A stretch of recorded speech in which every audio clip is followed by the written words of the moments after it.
ISI exam क्या होता है? ये एक थोड़ा सा अलग टाइप का एग्ज़ाम है जो मैं आपको बताने जा रही हूँ, ISI एग्ज़ाम। क्योंकि अगर आप पढ़ने वाले बच्चे हो तो ज़रूरी नहीं है कि आप सिर्फ नीट और जेई के पीछे ही भागो। आपको शुरू से यही बताया जाता है कि नीट कर लो, जेई कर लो, और कुछ साइंस वाले स्टूडेंट को पता नहीं क्यों लोग बताते ही नहीं हैं। सिर्फ 2 ऑप्शन पहले हुआ करता था, अब बहुत सारे ऑप्शन है आपके पास, आप सब में ट्राई करो। ऐसी जगह जाओ जहां कंपटीशन कम है, ऐसी जगह जाओ जहां लोगों को जानकारी कम है, तो आपका करियर काफी ब्राइट होगा। लेकिन नीट जेई के पीछे लोग इतना पागल हुए हैं, जितना आप नीट जेई के लिए पढ़ रहे हो ना, उतना किसी अदर फील्ड में पढ़ो तो आप पता नहीं कहाँ होगे। ठीक है, सो इसी सोच के साथ मैं आपके लिए काफ़ी सारी वीडियोस बना रही हूँ, जैसे कि आइजर नाइजर की और बहुत सारी चीज़ों की हमने वीडियोस बना रखी है आपके लिए। अगर आप पढ़ने वाले स्टूडेंट हो, पढ़ने में अच्छे हो, तो ज़रूरी नहीं कि नीट और जेई ही ऑप्शन है, उससे अच्छे अच्छे ऑप्शन पड़े हुए हैं आपके सामने। क्या क्या पड़ा हुआ है उनमें से एक है आपका ISI के बारे में आज हम डिस्कस करने वाले हैं पूरी डिटेल्स में। ISI एक ऐसा एग्ज़ाम है जिसके थ्रू आप अच्छी खासी स्कॉलरशिप पे काम कर सकते हो। 3000 मंथली की स्कॉलरशिप आपको दी जाएगी खाली पढ़ने के लिए। पढ़ने के दौरान भी स्कॉलरशिप आपको मिलेगी। आप खुद बता दो कौन सा ऐसा बीटेक का कोर्स है जिसमें आपको स्कॉलरशिप मिल रही हो। जेई एडवांस, जेई मेंस आप क्वालिफाई कर लो, IIT में चले जाओ, क्या आपको पढ़ने के दौरान मंथली स्कॉलरशिप मिलती है? नहीं मिलती, लेकिन इसमें मिलती है।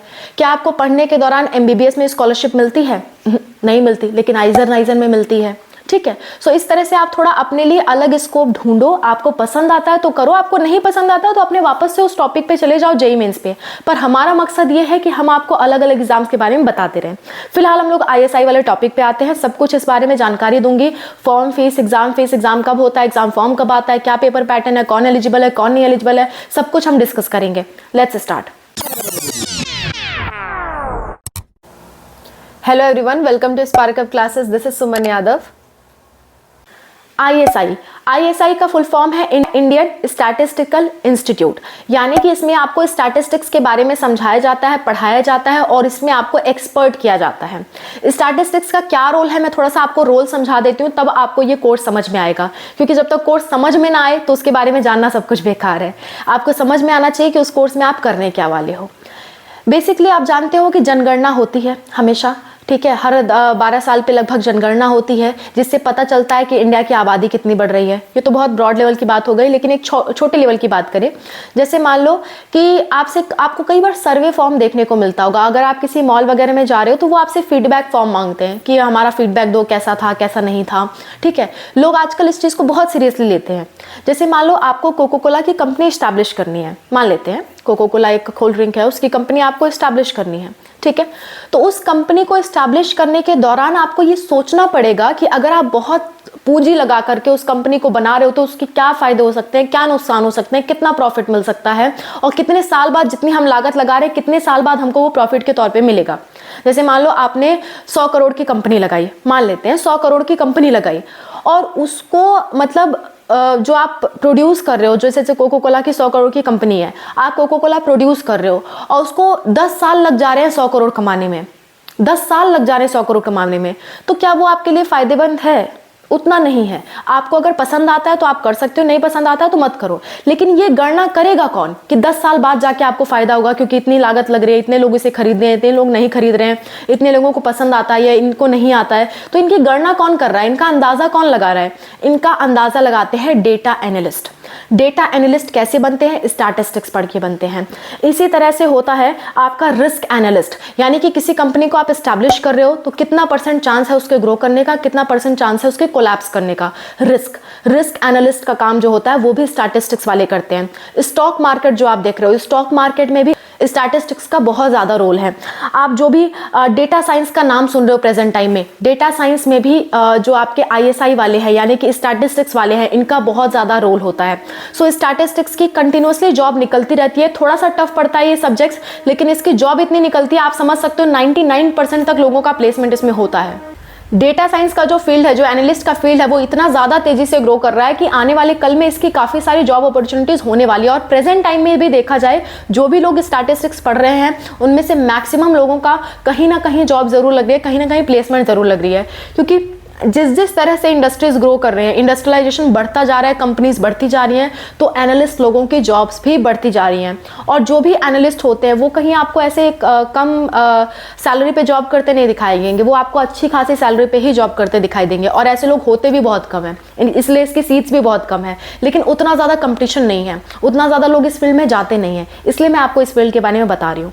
ठीक है, चलो मैंने आपके लिए थीम बना दी, अब आगे बात करते हैं। हाँ, आपको अगर डेटा साइंस पे वीडियो चाहिए, डेटा साइंटिस्ट पे आपको वीडियो चाहिए, तो आप कमेंट कर देना डेटा साइंटिस्ट, इसके बारे में मैं डिटेल वीडियो बना दूंगी, क्योंकि आने वाले समय में डेटा साइंटिस्ट का रोल बहुत ज़्यादा बढ़ने वाला है। Data scientist, cyber security, software engineers, इन सब का जो डिमांड है ना, वो आने वाले कल में बहुत ज़्यादा बढ़ने वाली है। Data scientist, cyber security, cyber crime से रिलेटेड जितने भी पोस्ट हैं, आपके जो सॉफ्टवेयर डेवलपमेंट्स हैं, ऐप डेवलपमेंट से रिलेटेड है, वेबसाइट डेवलपमेंट से रिलेटेड जितने भी कोर्सेज हैं, ये सब आने वाले समय में बहुत ग्रो करने वाले हैं। सो अगर आपको डेटा साइंटिस्ट पे फिलहाल वीडियो चाहिए तो आप कमेंट कर देना। साइबर सिक्योरिटी पे मैं वीडियो बना चुकी हूँ, आप देख सकते हो। सॉफ्टवेयर इंजीनियर पे भी मैं वीडियो बना चुकी हूँ, आप देख सकते हो। दोनों ही वीडियो का लिंक आपको लास्ट मिलेगा। फिलहाल हम ISI वाले मुद्दे पे आ जाते हैं। ठीक है, मैं ज़्यादा आपको नहीं भटकाऊंगी। ठीक है, देखो इसके लिए ड्रॉपर्स भी एलिजिबल हैं, लड़का हो या लड़की हो सभी एलिजिबल है। 12th में आपका इंग्लिश और मैथ्स होना ज़रूरी है, बाकी कोई सब्जेक्ट है उससे कोई मैटर नहीं है, लेकिन इंग्लिश और मैथ्स होना ज़रूरी है, तभी आप इस कोर्स के लिए एलिजिबल हो। बायो वाले स्टूडेंट, सिर्फ जिसने बायो कर रखा है, फिजिक्स केमिस्ट्री बायोलॉजी, वो एलिजिबल नहीं है। PCMB कर रखा है तो भी आप एलिजिबल हो। मतलब अगर आपका इंग्लिश और मैथ्स किसी भी हाल में है आपके 12th में, तो आप एलिजिबल हो। आपने एडिशनल सब्जेक्ट लेके कर रखा है, कुछ भी लेके कर रखा है, उससे कोई मैटर नहीं है। मैथ्स और इंग्लिश है तो आप एलिजिबल हो। कितने भी साल पहले आपने 12th पास कर रखा हो, आप एलिजिबल हो। सभी तरह के ड्रॉपर्स एलिजिबल हैं। मिनिमम उम्र आपकी जो है, मिनिमम एज जो है वो आपकी 17 साल होनी चाहिए। ठीक है, मैंने थीम बना दिया आपके लिए। अब आगे बात कर लेते हैं। ISI में जो एग्ज़ाम है, उस एग्ज़ाम को क्वालिफाई करने के बाद आपको 3 कोर्स में एडमिशन मिलता है। पहला B स्टैटिस्टिक्स, दूसरा B मैथमेटिक्स यानी कि बैचलर इन मैथमेटिक्स, तीसरा BSDS। और एक सबसे अच्छी बात, 0 फीस होती है इसमें, यानी कि 0 फीस पे आपका एडमिशन होने वाला है। मैंने थंबनेल पे लिखा भी था, 0 फीस में आपका एडमिशन होने वाला है। उल्टा आपको स्कॉलरशिप दी जाएगी, 3000 रुपये मंथली दिए जाएंगे। सो बहुत अच्छी बात है ये। ठीक है, देखो B स्टैट और B मैथ्स में कोई भी आपकी फीस नहीं लगती है, लेकिन BSDS जो है उसमें फीस लगती है, क्योंकि वो बहुत आसान भी होता है। अभी हम डिस्कस करेंगे इन सब बारे में। चलो 1 बाय 1 डिस्कस करते हैं। देखो इसमें जो आपकी फीस की, पहले फीस की ही ब्यौरा ले लेते हैं हम लोग। देखो इस B स्टार्ट और B मैथ का कोर्स करने में आपकी कोई भी फीस नहीं लगती है, सिवाय सिक्योरिटी फीस के। सिक्योरिटी फीस आपकी 3000 रुपये लगेगी, जो कि आप जब कोर्स कंप्लीट करके निकलोगे तो आपको रिफंड हो जाएगी। Hostel fees, hostel security fees आपकी 1000 लगेगी, जो आप कोर्स करके निकलोगे तो आपकी रिफंड हो जाएगी। मेस की सिक्योरिटी फीस 5000 रुपये लगेगी, जो कि आप कोर्स करके निकलोगे तो रिफंड हो जाएगी, यानी कि सब कुछ रिफंड ही हो जा रहा है, खाली शुरुआत में लग रहा है। और हॉस्टल की जो सीट है, मतलब कि हॉस्टल में रहने का खर्चा 1200 रुपये पर सेमेस्टर लगेगा, यानी कि जितने भी सेमेस्टर होंगे 1200 रुपये लगेगा। 3 साल का कोर्स है, यानी कि टोटल 6 सेमेस्टर होंगे, तो 6 बार आपको 1200 रुपये जमा करना होगा। और मेस का चार्ज ऑफिशियली गिवन नहीं है, आप मान के चल सकते हो 2 से 3000 मंथली आपके चार्जेस लग सकते हैं मेस के। इतना जनरली होता है गवर्नमेंट कॉलेज में। ठीक है, ये तो जाहिर सी बात है, खाने पीने का खर्चा तो आपको देना होगा।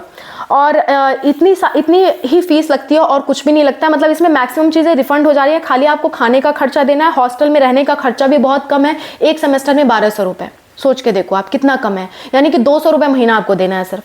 ठीक है, अच्छा तो ये फीस की बात हो गई। लेकिन जो BSDS कोर्स है, BSDS कोर्स में क्या होता है, इसमें जो है आपकी फीस लगती है 1 लाख रुपए आपकी ट्यूशन फीस होती है, बाकी सारी फीस सेम रहेगी। ठीक है, अच्छा इन सभी कोर्स को करने के दौरान 3000 रुपये मंथली आपको स्कॉलरशिप दी जाती है। मंथली आपको 3000 रुपये दिए जाएंगे स्कॉलरशिप के तौर पे। लेकिन स्कॉलरशिप सिर्फ तभी मिलेगी जब आप 75% अटेंडेंस रखोगे, यानी क्लास में कम से कम 100 दिन में से 75 दिन आप प्रेजेंट रहोगे, तभी आपकी ये स्कॉलरशिप मिलेगी। अदरवाइज किसी भी केस में आपकी स्कॉलरशिप रुकेगी नहीं। चाहे आपके पेरेंट्स गवर्नमेंट जॉब करते हो नहीं करते हो, कोई मैटर नहीं है, आपकी स्कॉलरशिप आएगी। ठीक है, आगे बात कर लेते हैं। इसमें क्या है कि आपको मैथ्स और इंग्लिश आपका स्ट्रांग होना चाहिए। जो इसमें आपका एंट्रेंस एग्जाम होगा वो सिर्फ और सिर्फ मैथ्स के बेस पे होगा। क्या क्या एग्जाम में होगा मैं आपको बताती हूँ। B स्टैट और B मैथ में जो एग्जाम होता है वो 2 पेपर आपके होंगे, एक होगा UGA पेपर, एक होता है UGB पेपर। ठीक है, UG मतलब अंडर ग्रेजुएट और paper number A, paper number B। ठीक है, सो UGA जो है वो 2 घंटे का पेपर होगा आपका। और इसमें जो है ना मल्टीपल चॉइस टाइप क्वेश्चन आएंगे, एमसीक्यू क्वेश्चंस आएंगे और टोटल 30 क्वेश्चंस होंगे। सभी के सभी आपको करने हैं, कर पाओ तो करो, नहीं कर पाओ छोड़ दो, आपकी मर्जी है। ठीक है, मार्किंग स्कीम की जरा बात कर लेते हैं। तो बड़ा अतरंगी सी इसकी मार्किंग स्कीम है। अगर आप क्वेश्चन करते हो और वो सही निकल जाता है तो आपको 4 नंबर दिए जाएंगे। अगर आप क्वेश्चन छोड़ देते हो तो भी आपको 1 नंबर दिया जाएगा। आपकी नेगेटिव मार्किंग नहीं है, 0 मार्किंग भी नहीं है, आपको 1 नंबर तो भी दिया जाएगा क्वेश्चन छोड़ने पे भी। बड़ा अलग सा इनका कॉन्सेप्ट है, लेकिन जो है सो है। ऑफिशियल वेबसाइट पे यही दिया हुआ है तो मैं आपको यही बताऊंगी। ठीक है, आप चाहो तो चेक कर सकते हो, मुझे खुद नहीं यकीन हो रहा लेकिन आप चेक कर सकते हो, ऑफिशियल वेबसाइट पे यही दिया गया है। ठीक है, सो आपको क्वेश्चन करने पे, सही करने पे 4 नंबर मिलेंगे।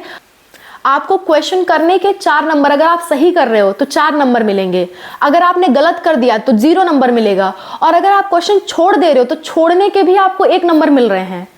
आप बात समझ रहे हो, मतलब छोड़ दे रहे हो क्वेश्चन फिर भी आपको 1 नंबर मिलता है। सो ये बड़ा अतरंगी सा चीज है, लेकिन जो है सो है, मैंने आपको बता दिया। आप ऑफिशियल वेबसाइट पे चेक कर सकते हो, मुझे खुद नहीं यकीन हुआ, आपको यकीन हो तो आप देख सकते हो, ऑफिशियल वेबसाइट पे है, ऐसा लिखा हुआ है। ये मैंने अच्छे से चेक किया है कि 4 नंबर मिलते हैं अगर आप सवाल करके आते हो। अगर आप सवाल छोड़ के आते हो तो भी आपको 1 नंबर मिलता है। अगर आप सवाल गलत करके आते हो तो आपको 0 नंबर मिलते हैं। लेकिन कहने का मतलब है नेगेटिव मार्किंग नहीं है आपकी। ठीक है, सेक्शन ए की बात थी ये। अब बात करते हैं सेक्शन बी यानी कि यूजी बी की। ये भी अगेन 2 घंटे का पेपर होता है और इसमें केवल और केवल 8 क्वेश्चन आते हैं। 2 घंटे में आपको 8 क्वेश्चन सिर्फ दिए जाएंगे और हर एक क्वेश्चन 10 नंबर का होगा, कोई नेगेटिव मार्किंग नहीं है और इसमें छोड़ने पे आपको नंबर नहीं मिलेंगे। ठीक है, अच्छा इसके बाद क्या होगा, ये दोनों एग्जाम जब क्वालिफाई कर लोगे तब आपका इंटरव्यू होगा। इंटरव्यू होने के बाद आपका सिलेक्शन हो जाता है। ठीक है, अच्छा कितनी कट ऑफ जाती है वो भी हम डिस्कस करेंगे, अभी बहुत कम कट ऑफ जाती है। अच्छा अब बात कर लेते हैं कि अगर आपने Indian national mathematics olympiad qualify किया या कोई भी मतलब नेशनल लेवल का कोई एग्जाम आपने क्वालिफाई किया है ओलंपियाड में, इंटरनेशनल लेवल के एग्जाम, सॉरी इंटरनेशनल लेवल के आपने कोई एग्जाम क्वालिफाई किए हैं मैथ्स के बेस पे, तो भी आप डायरेक्ट इंटरव्यू के लिए अप्लाई कर सकते हो। ठीक है, अच्छा BSDS जो कोर्स है उसमें आपको सिर्फ और सिर्फ MCQ वाला सेक्शन देना है, यानी कि UGA वाला सेक्शन देना है। आपको ये जो UGB वाला है वो सेक्शन देने की कोई जरूरत नहीं है। अगर आप सिर्फ UGA में क्वालिफाई होते हो तो आपका BSDS में एडमिशन हो जाएगा। ठीक है, और इसमें भी सेम मार्किंग स्कीम है, सब कुछ सेम है, 30 क्वेश्चन इसमें भी आएंगे आपके। आगे बात कर लेते हैं, सीट्स की बात कर लेते हैं। इसमें 3 जगह कॉलेज है, कोलकाता, बेंगलुरु, दिल्ली में 3-3 साल का कोर्स होता है। कोलकाता में 79 सीट्स हैं, बेंगलुरु में भी 79 सीट्स हैं और दिल्ली में 75 सीट्स हैं। यानी सीट्स बहुत ज़्यादा नहीं है लेकिन कंपटीशन भी बहुत ज़्यादा नहीं है। ठीक है, अगर कट ऑफ की बात कर ले तो जनरल वालों की बी स्टैटिस्टिक्स की अभी बात कर रहे हैं। स्टैटिस्टिक्स की कट ऑफ 2-3 नंबर ज़्यादा जाती है as compare to B mathematics. तो जो भी मैं आपको कट ऑफ बता रही हूँ उसमें से 2-2 नंबर कम मान के चलना मैथमेटिक्स के लिए। ठीक है, सो स्टैटिस्टिक्स वालों के लिए कट ऑफ जो है वो UGA वाले सेक्शन में 69 या 70 तक जाती है आउट ऑफ 120। 120 में से आपको लगभग 70 मार्क्स अगर आप लाते हो तो आप क्वालिफाई हो। ठीक है, मतलब आपका फिर हो जाएगा सिलेक्शन। और OBC NCL अगर आप हो तो आपको 62 या 63 नंबर तक लाना होगा। SC ST PWD हो तो आपको 55 या 56 नंबर तक आप लाते हो तो भी आपका हो जाएगा। UGB सेक्शन की बात कर लेते हैं। UGB सेक्शन में अगर आप जनरल हो तो 30 नंबर लाते हो आउट ऑफ 80 तो भी आपका सिलेक्शन हो जाता है। की बात कर ले तो अगर आप 27 नंबर लाते हो 80 में से तो भी आपका हो जाता है। SC ST PW में 24 नंबर लाते हो 80 में से तो भी आपका हो जाता है। और जो मैथ्स में जाना चाहते हैं इन सभी नंबर में से 2-3 नंबर आप कम कर लो, वो कट ऑफ रहेगी आपकी मैथ्स की। ठीक है, इसके जो फॉर्म आते हैं वो मार्च में शुरू होते हैं, अप्रैल में खत्म हो जाते हैं। एग्जाम आपका 15 मई के बाद चालू होता है, अभी एग्जैक्ट डेट नहीं आई है।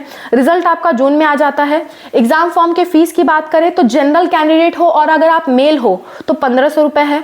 जनरल में अगर आप फीमेल हो तो 1000 है और SC ST OBC EWS PWD male female सभी के लिए 750 रुपए है।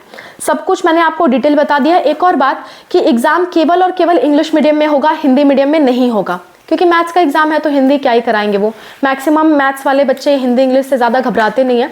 सो इंग्लिश में ही आपका एग्जाम होने वाला है, हिंदी में नहीं होने वाला, सिर्फ और सिर्फ मैथ्स। ठीक है, सिर्फ मैथ्स पूछा जाएगा और कुछ भी सिलेबस नहीं आएगा। 11th और 12th लेवल की आपकी मैथ्स ही पूछी जाएगी। इससे आगे चल के आप क्या बन सकते हो, मैंने आपको बताया डेटा एनालिस्ट बन सकते हो। आगे आप इससे चल के मास्टर्स भी कर सकते हो, पीएचडी भी कर सकते हो। फॉरेन में इस कोर्स के लिए लाखों रुपए तक पैकेज दिए जाते हैं। स्टैटिस्टिक्स के लिए बहुत ज़्यादा डिमांड होती है। स्टैटिस्टिक्स की, मैथ्स की और बीएसडीएस की कम डिमांड है, लेकिन स्टैटिस्टिक्स वालों की बहुत ज़्यादा डिमांड है। सो अगर आपका स्टैटिस्टिक्स में हो पाता है, वेल एंड गुड, बहुत अच्छी बात है। एज अ ऑप्शन आप इसे रख सकते हो। अगर आप जेई का एग्जाम दे रहे हो, आइजर का एग्जाम दे रहे हो, तो एज अ ऑप्शन इसे भी आप रख सकते हो। मैं जानती हूँ फॉर्म फीस ज़्यादा है, लेकिन आपके करियर से ज़्यादा इंपॉर्टेंट नहीं है ये फीस। आप जितना अपनी तैयारी में खर्चा कर रहे हो उससे बहुत कम फीस है इन फॉर्म्स की। मैं इन्हें फेवर नहीं करती, ये फीस कम करते हैं तो बहुत अच्छी बात है, लेकिन नहीं कर रहे हैं तो हम क्या कर सकते हैं उसमें। आपको पसंद आता है तो आप करिए, नहीं पसंद आता है तो आप स्किप कर सकते हैं। हमारा काम है आपको टाइम टाइम पे हर इन्फॉर्मेशन देते रहना। आपको उसमें से जो पसंद आए आप उसे सेलेक्ट कर सकते हो। This is all about the video. I hope this video was helpful for some way, या फिर आपके नहीं तो आपके किसी रिलेटिव के, आपके किसी भाई बहन के, किसी के ना किसी के काम तो जरूर आएगा। I suppose that, I hope that. Okay, so that's all about the video. Thank you so much for watching. Bye, take care, wish you all the best for whatever you're going to do.